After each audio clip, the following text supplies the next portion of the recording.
Okay. So hello everyone, welcome to coding terminal. आज हमारा day 15 है 75 डेज डीएसए चैलेंज का। और आई होप आपको ये सीरीज़ और हमारे चैनल का कंटेंट पसंद आ रहा होगा। अगर आपको पसंद आ रहा है तो यार एक कमेंट करके तो बता ही सकते हैं आप। ठीक है, तो चालू करते हैं हम आज का प्रॉब्लम। आज हम जो प्रॉब्लम डिस्कस करने वाले हैं उसका नाम है टू सम पार्ट टू। ऐसा ही एक सिमिलर प्रॉब्लम हम पहले भी डिस्कस कर चुके हैं। इस सीरीज़ के फोर्थ वीडियो में वो प्रॉब्लम डिस्कस किया हुआ है, तो उसका पार्ट टू आज हम डिस्कस करने वाले हैं। ठीक है, समझते हैं क्या डिफरेंस है उसमें और उसमें। मैं अपना ब्लैक बोर्ड ओपन कर लेता हूँ। ओके, मेरी पेन कहाँ है भाई। Two sum part two. तो इस प्रॉब्लम में हमको एक इंटीजर एरे गिवन है एंड एक टारगेट इंटीजर गिवन है। ठीक है, और हमको क्या करना है, हमको दो ऐसे एलिमेंट फाइंड करने हैं इस एरे में से जिसका सम जिसका सम हमारे टारगेट टारगेट के बराबर हो। ठीक है, ऐसे दो एलिमेंट फाइंड करके उनके इंडेक्स उनके इंडेक्स में प्लस वन करके उनके इंडेक्सेस में प्लस वन करके और सिंपली एरे के फॉर्म में हमको रिटर्न करना है। ठीक है, अगर हम इसमें एग्जांपल देखें हमारी टारगेट की वैल्यू क्या है 6। ठीक है, और 6 के बराबर ऐसे दो एलिमेंट चाहिए जिनका सम 6 हो। ठीक है, इस एरे में देखते हैं 2 एंड 4। ठीक है, इनके इंडेक्सेस क्या है 0 एंड 1 2। ठीक है, 0 एंड 2 इंडेक्सेस हैं, तो इनमें प्लस वन करके हमको रिटर्न करना है। 0+1 यानी 1, 2+1 यानी 3। ये नॉर्मली हम एरे में स्टोर करेंगे और इसको रिटर्न कर देंगे। आप आउटपुट देख सकते हैं, ये सेम आउटपुट आ रहा है। ठीक है, तो आपको प्रॉब्लम एकदम अच्छे से समझ में आ गया होगा। और आप अगर सोच पा रहे हैं तो आपको याद होगा कि हम एक प्रॉब्लम इसी तरह का डिस्कस कर चुके हैं इसी सीरीज के वीडियो नंबर 4 में। एकदम एग्जैक्ट प्रॉब्लम था, बहुत हद तक सिमिलर था, लेकिन इसमें क्या चेंजेस हैं वो डिस्कस कर लेते हैं। जो हमको एरे गिवन है ना, जो इस बार हमको एरे गिवन है, इनपुट एरे सॉर्टेड, मतलब प्रॉब्लम में ही लिखा हुआ है कि एरे जो हमको गिवन है वो एक सॉर्टेड एरे गिवन है। ठीक है, सॉर्टेड एरे गिवन है, और मतलब सॉर्टेड एरे का मतलब क्या है कि जो एरे के सारे एलिमेंट हैं वो इंक्रीजिंग ऑर्डर में होंगे, असेंडिंग ऑर्डर में होंगे, यानी सबसे पहले सबसे छोटा एलिमेंट, उसके बाद उससे बड़ा, सबसे लास्ट में सबसे बड़ा एलिमेंट। ठीक है, ये प्रॉपर्टी का यूज करके क्या हम कुछ मतलब कुछ कर सकते हैं क्या प्रॉब्लम में, देखते हैं। ठीक है, तो सबसे पहले तो हम हमारी बेसिक अप्रोच ही डिस्कस कर लेते हैं जो हमने लास्ट टाइम डिस्कस करी थी, कि अगर हमको दो एलिमेंट का सम चाहिए जो कि टारगेट के बराबर हो, तो इन्हीं हम हर एलिमेंट पे जाकर उसका पेयर बनाने की कोशिश करेंगे, इसके साथ सेकंड एलिमेंट के साथ, थर्ड एलिमेंट के साथ। यानी हर एलिमेंट पे जाने के लिए एक लूप चलाएंगे जो आई इज इक्वल्स टू जीरो से चलेगा, कहाँ तक चलेगा, n-1 तक। ठीक है, फिर उसके बाद एक इनर लूप यानी सेकंड एलिमेंट फाइंड करने के लिए for j equals to i+1 से चलेगा, ये कहाँ तक चलेगा, n-1 तक। और सिंपली इस लूप के अंदर हम चेक कर लेंगे क्या a of i plus a of j a of j if a of i plus a of j equals to अगर हमारा टारगेट है, इक्वल्स टू हमारा टारगेट है, तो हम क्या करेंगे, सिंपली हमारा जो एरे है आंसर एरे बनाएंगे, उसके जीरोथ इंडेक्स पर i+1 स्टोर कर देंगे। i+1 क्यों स्टोर करना है, तो हमको इंडेक्स में +1 करके भेजना है। यहाँ पे लिखा हुआ आप देख सकते हैं, added by 1, return the indexes of the number index 1 and index 2 added by 1 as an integer array index 1 index 2 of length 2। ठीक है, अब हम आंसर आंसर के फर्स्ट इंडेक्स पर क्या डाल देंगे, फर्स्ट इंडेक्स पर डाल देंगे j+1, और सिंपली यहाँ से लूप हम ब्रेक कर देंगे और लूप के बाहर आने के बाद लास्ट लाइन में हम रिटर्न कर देंगे, रिटर्न हमारा आंसर एरे। ठीक है, जिनको इस कोड का ड्राई रन देखना है वो वीडियो नंबर 4 में जाकर देख सकते हैं, हमने बहुत अच्छे से ये अप्रोच डिस्कस की है। तो अब हम आगे बढ़ते हैं आज के लिए, आज जो हम अप्रोच डिस्कस करने वाले हैं उसके लिए आगे बढ़ते हैं।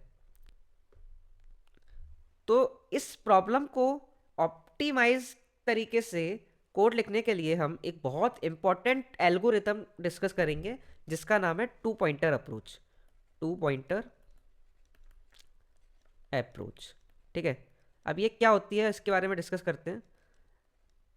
ठीक है, एक एग्जांपल के साथ समझते हैं। लेट्स सपोज हमारा एरे होता let's suppose 1 3 8 7, sorry ascending order है ना, तो 8 11 13 15।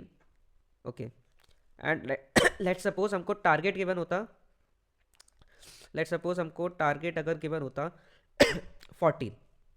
ओके, तो कैसे फाइंड करेंगे हम, एक काम करते हैं, हम एक काम करते हैं, 2 पॉइंटर लेते हैं, ठीक है। अप्रोच का नाम क्या है, 2 पॉइंटर, तो समझना, ठीक है। 2 पॉइंटर लिए, एक तो स्टार्टिंग में लिया, एक बिल्कुल लास्ट में लिया, ठीक है। आई की वैल्यू यहाँ पे क्या होगी, 0, और लास्ट में क्या होगा, n-1, ठीक है। अब आप एक चीज़ बताओ, एक चीज़ नोटिस करते हैं, अगर A of I plus A of J करें तो इसके 3 केस हो सकते हैं।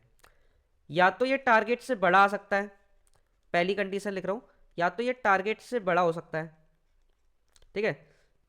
Second case, A of I plus A of J target से छोटा हो सकता है, ठीक है। थर्ड कंडीशन है, थर्ड कंडीशन है,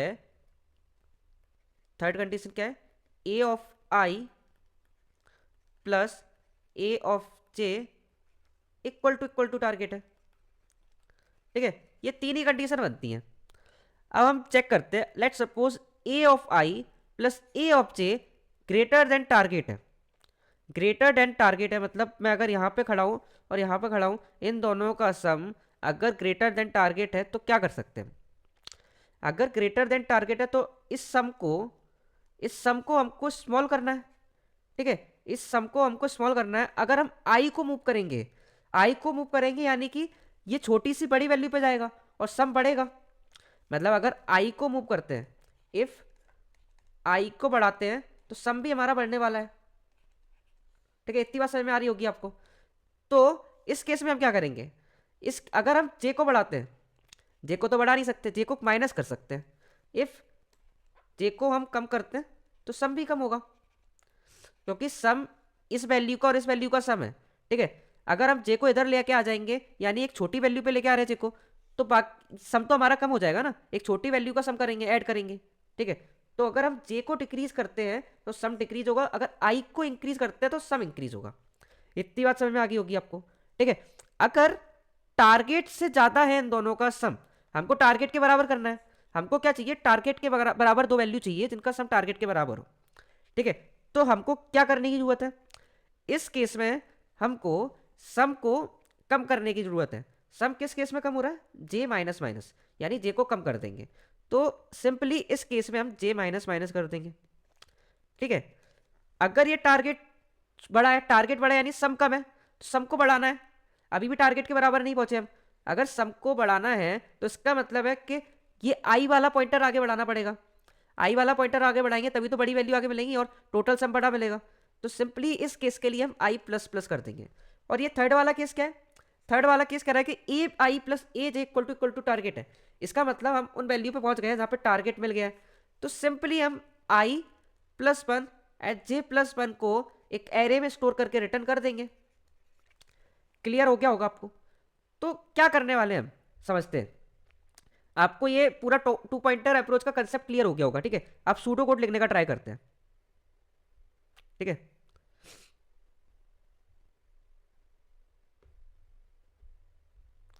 हमारी टारगेट की वैल्यू क्या थी, टारगेट की वैल्यू थी हमारी 14, ठीक है।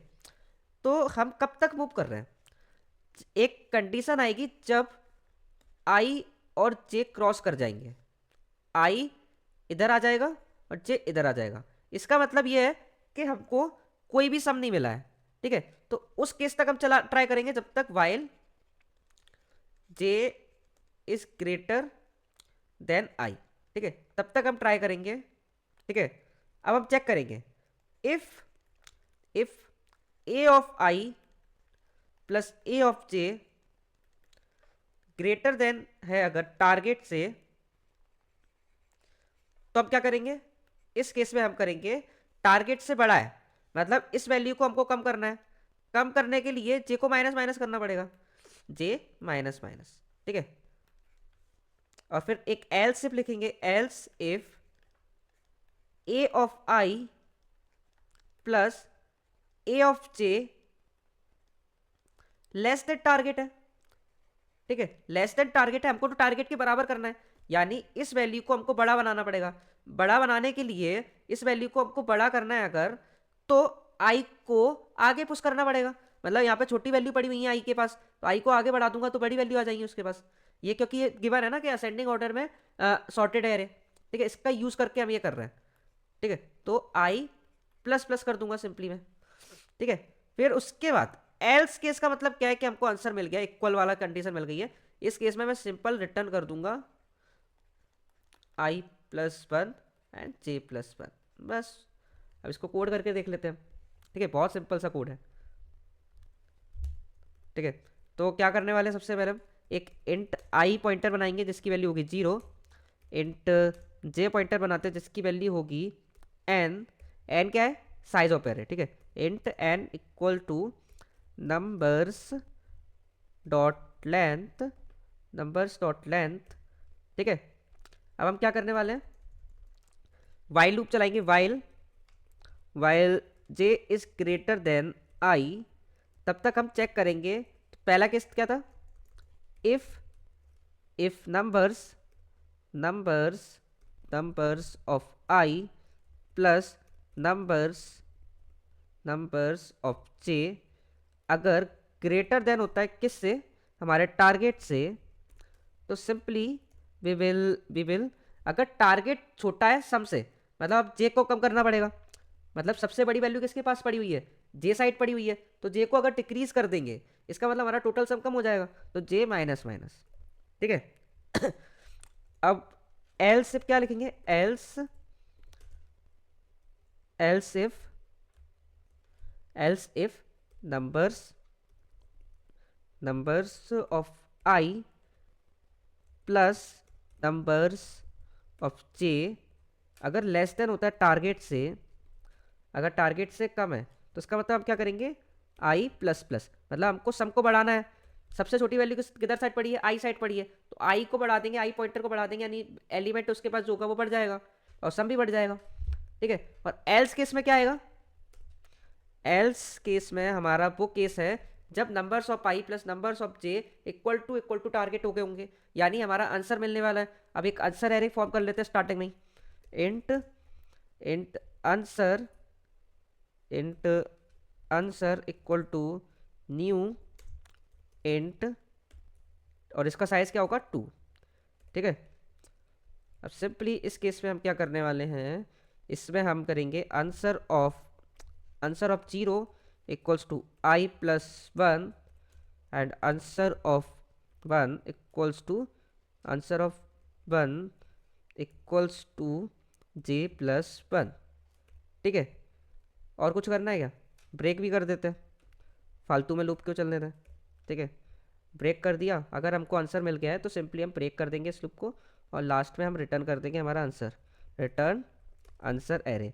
और कुछ देख लेते हैं, अगर कुछ एरर तो नहीं है, the sum of minus one there for in axis, ठीक है, देखते हैं, चला कर देख लेते हैं।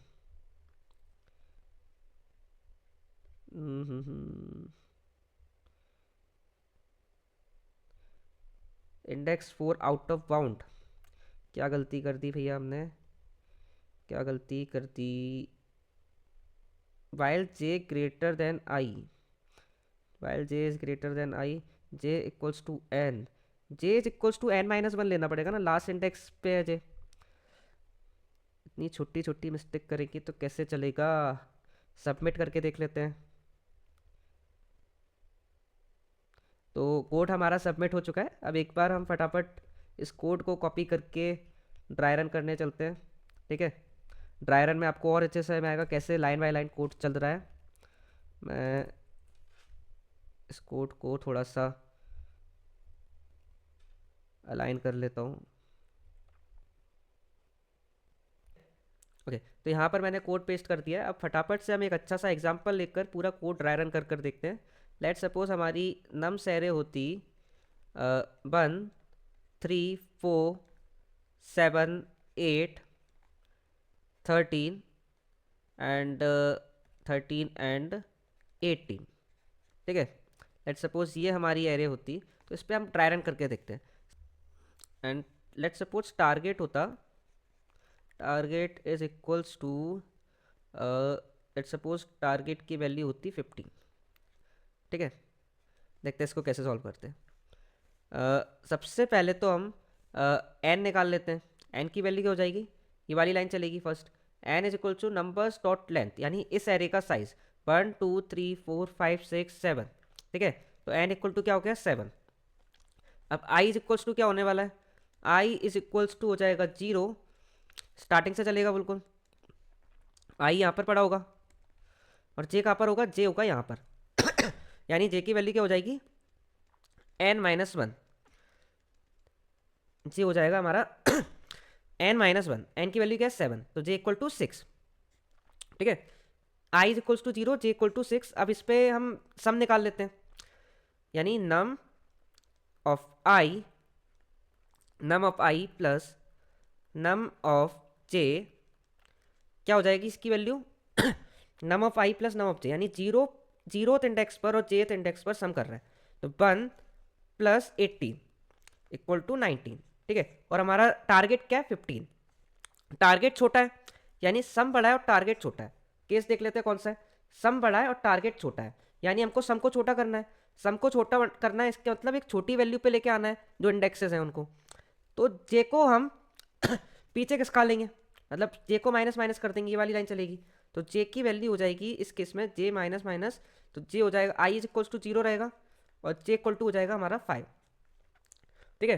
अब फिर से सम निकाल लेते हैं, सम क्या हो जाएगा, सम हो जाएगा हमारा नम्स ऑफ आई यानी nums of 0 plus nums of 5, हमारा जे यहाँ पे आ चुका है, ठीक है। Nums of I plus nums of j क्या है, नम्स ऑफ आई तो सेम ही है यहाँ पर ही है, ठीक है। 1 प्लस 13, 1 प्लस 13, तो सम हो जाएगा हमारा 1 प्लस 13 इक्वल टू 14, और हमारा टारगेट क्या है 15 है, टारगेट 15 है और सम 14 है, यानी सम की वैल्यू कम है टारगेट से कौन सा केस है, सम की वैल्यू कम है टारगेट से, तो आई को प्लस प्लस कर देंगे मतलब हमको हमारे सम को बड़ा बनाना है, तो छोटी वैल्यू कहाँ पर पड़ी हुई थी आई पर, तो आई को प्लस प्लस कर देंगे तो इंडेक्स बढ़ जाएगा, तो हमारा ये वाली वैल्यू बढ़ के ये 3 हो जाएगी, ठीक है।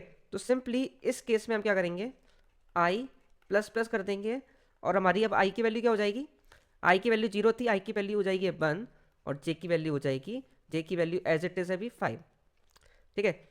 आई और जे पे आप फिर से सम निकाल लेते हैं, सम की वैल्यू क्या हो जाएगी, इस इंडेक्स पर फर्स्ट इंडेक्स पर 3 पड़ा हुआ है, 3 प्लस फिफ्थ इंडेक्स पर 13 पड़ा हुआ है, प्लस 13 क्या मिल जाएगा 16 इक्वल्स टू 16। अभी हमारा जो सम है, सम इज ग्रेटर देन टारगेट, ठीक है। अभी हमारा सम ग्रेटर देन टारगेट हो गया है, सम ग्रेटर देन टारगेट हो गया, इसका मतलब सम को कम करना पड़ेगा, सम को कम करना पड़ेगा, मतलब क्या है कि मेरे को जे माइनस माइनस करना पड़ेगा, ये वाली कंडीशन चलेगी, sum is greater than target, j को माइनस माइनस कर देंगे तो एक छोटे इंडेक्स पे आ जाएगा, तो सम हमारा कम हो जाएगा, ठीक है। तो अब इसको करके देखते हैं, आई की वैल्यू एज इट इज रहेगी, जे की वैल्यू 4 हो जाएगी, ठीक है। अब यहाँ पर सम निकाल कर देखते हैं, आई की वैल्यू 1 पर और जे की वैल्यू 4 पर सम क्या हो जाएगा हमारा, first index and fourth index पर, फर्स्ट इंडेक्स पर यानी 3 पड़ा हुआ है एंड फोर्थ इंडेक्स पर क्या पड़ा हुआ है, फर्स्ट सेकेंड थर्ड फोर्थ, ये पड़ा हुआ है, यानी 8 प्लस 3 क्या हो जाएगा 11 यानी 11 तो हमारा टारगेट से छोटा है, तो हम क्या करेंगे इस केस में, हम क्या करेंगे टारगेट से अगर छोटा है तो हम आई को प्लस प्लस कर देंगे। कौन सी लाइन चल रही है, numbers of I plus numbers of J is less than target है, तो आई प्लस प्लस कर देंगे। तो आगे यहाँ पे लिख रहा हूँ, आई की वैल्यू हमारी हो जाएगी, आई इज इक्वल्स टू हो जाएगा हमारा 2 और जे इक्वल्स टू क्या है, जे इक्वल्स टू है 4, ठीक है। आई इज इक्वल्स टू 2 है और जे इक्वल टू 4 है। अब 2 पे देखते हैं, 2 पे सेकेंड इंडेक्स में 4 पड़ा है और जेथ इंडेक्स यानी फोर्थ इंडेक्स पर 8 है, तो सम क्या हो जाएगा, सम इज इक्वल्स टू हो जाएगा हमारा 4 प्लस 8 यानी कि 12। 12 अभी भी टारगेट से छोटा है, 12 अभी भी टारगेट से छोटा है, तो कौन सी लाइन चलेगी, target is greater then some, यानी आई प्लस प्लस होगा फिर से आई प्लस प्लस होकर आई प्लस प्लस होगा, तो आई की वैल्यू क्या हो जाएगी, आई की वैल्यू हो जाएगी 3 और जे की वैल्यू क्या है 4, ठीक है। अब सम निकालते हैं अब अगर सम निकालें थर्ड इंडेक्स और फोर्थ इंडेक्स यानी 0 1 2 3 third index and fourth index, अगर आप सम करें, सम इक्वल टू हो गया 15 और टारगेट इक्वल टू है हमारा 15, सिंपली हम इस इंडेक्स, अभी कौन सा इंडेक्स है 3, यानी इसको 4 कर देंगे +1 करके और सेकेंड इंडेक्स क्या है 4, इसको +1 करके 5 कर देंगे और सिंपली इसको रिटर्न कर देंगे, ठीक है, और हमारा आंसर रिटर्न हो जाएगा। तो एक बार हम इस प्रोग्राम की टाइम कॉम्प्लेक्सिटी की बात कर लेते हैं। इस प्रोग्राम की हम टाइम कॉम्प्लेक्सिटी और स्पेस कॉम्प्लेक्सिटी की बात कर लेते हैं। अगर हम देखें, थोड़ा सा ध्यान से देखें, अगर हमारी ये एरे होती, इसमें कोई भी एलिमेंट प्रेजेंट होते 0 2 3 4 11 13 19 21 और स्टार्टिंग में जे यहाँ पर पड़ा होता, आई यहाँ पर पड़ा होता। हर स्टेप में आप देखो, हर आइट्रेशन के बाद आप या तो जे को माइनस माइनस कर रहे हो या आई को प्लस प्लस कर रहे हो, या फिर उसके अलावा आपको आंसर मिल जा रहा है। आंसर मिल गया तो कोई बात है ही नहीं, डायरेक्ट आप ब्रेक करके रिटर्न कर दोगे। नहीं तो आप जे को माइनस माइनस कर रहे हो या फिर आई को प्लस प्लस कर रहे हो, यानी आप आई को इधर लेके जा रहे हो या फिर जे को इधर लेके जा रहे हो हर आइट्रेशन के बाद। और एक पॉइंट आएगा जब आई या जे, मतलब ये जो आई को इधर लेके जा रहे हो, जे को इधर लेके जा रहे हो, तो मैक्सिमम आप आई को यहां तक लेके जा सकते हो या जे को यहां तक लेके जा सकते हो। यानी मैक्सिमम जो टाइम कॉम्प्लेक्सिटी हो सकती है, मतलब आई को आप यहाँ लेते हुए जाओगे और जे से आगे नहीं निकल सकता आई, तो ये जो दोनों मिलकर जो ट्रैवर्स करेंगे ना, वो एन आइट्रेशन से ज़्यादा नहीं कर सकते। तो हमारी टाइम कॉम्प्लेक्सिटी हो जाएगी बिग O ऑफ एन, ठीक है और स्पेस तो कांस्टेंट ही रहेगा, कोई एक्स्ट्रा स्पेस यूज ही नहीं कर रहे हैं, तो स्पेस कॉम्प्लेक्सिटी हमारी रहेगी बिग O ऑफ 1, ठीक है, हो जाएगा, ठीक है। तो आई होप आपको ये वीडियो अच्छे से एकदम क्लियर समझ में आ गया होगा। तो फिर हम मिलते हैं अगले वीडियो में। Thank you so much guys for watching this video, thank you so much.